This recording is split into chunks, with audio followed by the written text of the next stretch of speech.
Hi, my name's Geoff Broughton. Welcome to an introduction to Christian theology.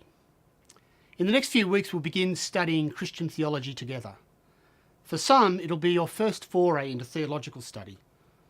For others it'll be a very long time since you've done any study. Many of us will have some connection to the church. Some may have grown weary, frustrated or even bored with Christianity.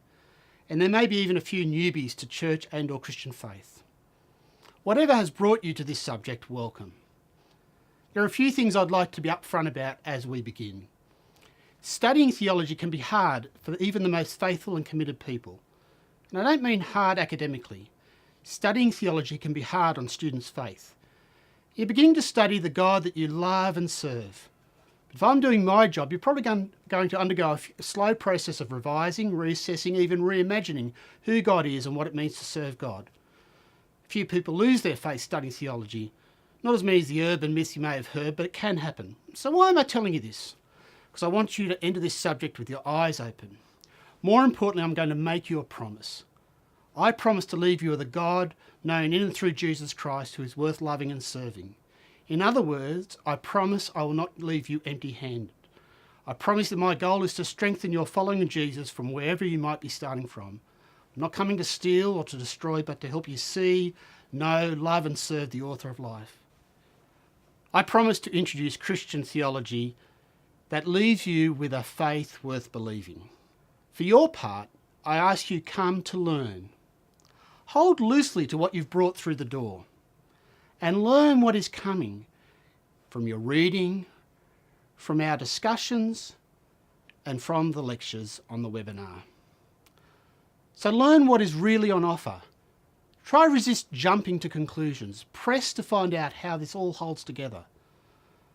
I promise that I'm striving to be a faithful teacher, and I need you to enter in with the goal of being a faithful learner.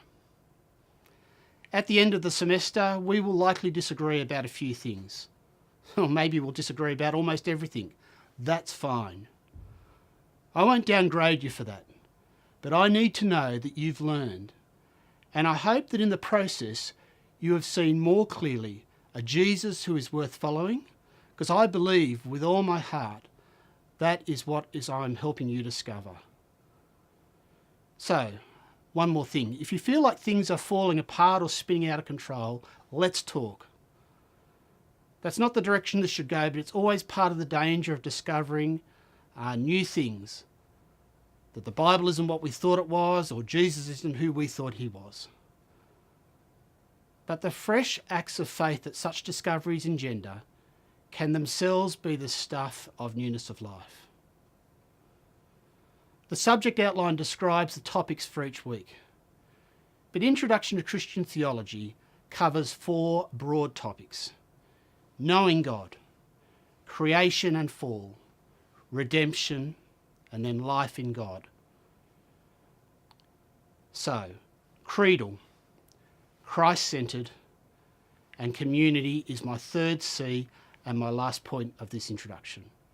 Christian theology is best learned and studied within a worshipping community because its aims has always been to shape how we live and not just what we believe.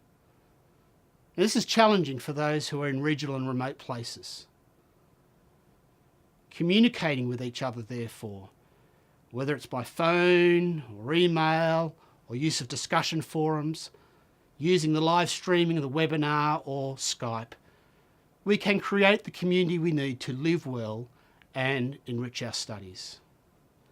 So I look forward to learning with you in the weeks ahead.